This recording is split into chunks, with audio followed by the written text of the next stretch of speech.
আসসালামু আলাইকুম। সম্মানিত প্রিয় নেতৃবৃন্দ, বাংলাদেশ জাতীয়তাবাদী প্রযুক্তি দল নোয়াখালী জেলা শাখার অধীনস্থ সদর উপজেলার ৬ নং নোয়াখালী ইউনিয়নের নবনির্বাচিত কমিটির আনন্দ মিছিলে উপস্থিত আছেন আমাদের এসবালিয়া ইউনিয়ন স্বেচ্ছাসেবক দলের বিপ্লবী নেতা, আমাদের প্রিয় ভাই জনাব লিটন ভাই উপস্থিত আছেন এবং উপস্থিত আছেন সদর উপজেলা প্রযুক্তি দলের বিপ্লবী সাধারণ সম্পাদক মোহাম্মদ কাজল সহ আমাদের স্থানীয় এবং জেলা উপজেলা পর্যায়ের নেতৃবৃন্দ। সকলকে আমি প্রযুক্তি দল কেন্দ্রীয় কমিটির পক্ষ থেকে অভিনন্দন এবং রক্তিম শুভেচ্ছা জানাচ্ছি।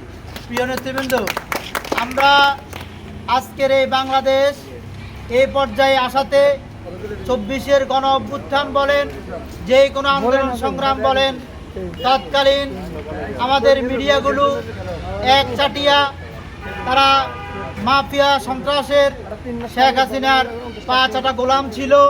তারা জাতীয়তাবাদী দলের কোনো বিষয়, কোনো নিউজ, একেবারে ঢাকা থেকে শুরু করে একেবারে গ্রাম পর্যন্ত কোনো নিউজ তারা কাভারেজ দিত না।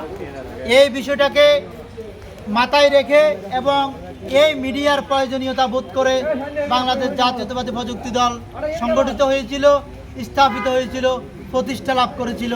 তখন থেকে আজকের এই দিন পর্যন্ত বাংলাদেশের আনাচে কানাচে এখন পর্যন্ত দেখা যাচ্ছে আমাদের বিভিন্ন অঙ্গ সংগঠনের এক একটা অঙ্গ সংগঠনের কমিটি 12 বছর, 13 বছর, 16 বছর পর্যন্ত হয় না। এই জায়গাতে জাতীয়তাবাদী প্রযুক্তি দল একটি স্বনির্ভর, সুন্দর এবং সাংগঠনিক অবকাঠামোর মাধ্যমে আমরা যেন তারুণ্য নির্ভর, যারা এই দলকে ভালোবাসে, অনেক সময় দলের জন্য জীবন দিয়ে দেয়, কিন্তু একটা পরিচয় দল তাকে দিতে পারে না গ্রুপিংয়ের কারণে এবং দীর্ঘদিন কমিটি না হওয়ার কারণে। এই বিষয়টাকে বাস্তবে রূপ দেওয়ার জন্য জাতীয়তাবাদী প্রযুক্তি দল ঢাকা থেকে শুরু করে, মহানগর থেকে শুরু করে বিভিন্ন বিভাগীয় সাংগঠনিকদের মাধ্যমে আজকে যেটা প্রমাণ আপনারা দেখতে পাচ্ছেন, নোয়াখালীর প্রত্যেকটি জেলাতে, উপজেলাতে, গ্রামগঞ্জে, ইউনিয়নে আজকে প্রযুক্তি দলের পদচারণায় সবাই সোচ্চার হয়ে উঠেছে এবং কমিটি পেয়ে অনেকে আনন্দিত হচ্ছে।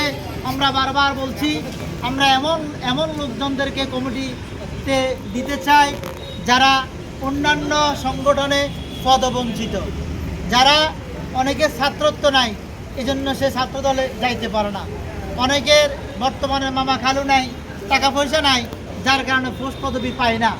এজন্য ওই সমস্ত ভাইদেরকে, দল প্রেমী, দল পাগল কর্মীদেরকে যেন আমরা একটু পরিচয় দিতে পারি, সেজন্য জাতীয়তাবাদী প্রযুক্তি দলের কার্যক্রম ছিল, আছে এবং ভবিষ্যতে থাকবে। আজকের মিছিলে আপনারা উপস্থিত হয়েছেন, আপনাদেরকে কেন্দ্রীয় প্রযুক্তি দল এবং জেলা প্রযুক্তি দলের পক্ষ থেকে রক্তিম শুভেচ্ছা এবং অভিনন্দন জানিয়ে আমি আমার বক্তব্য শেষ করছি। আসসালামু আলাইকুম ওয়া রাহমাতুল্লাহি ওয়া বারাকাতুহু।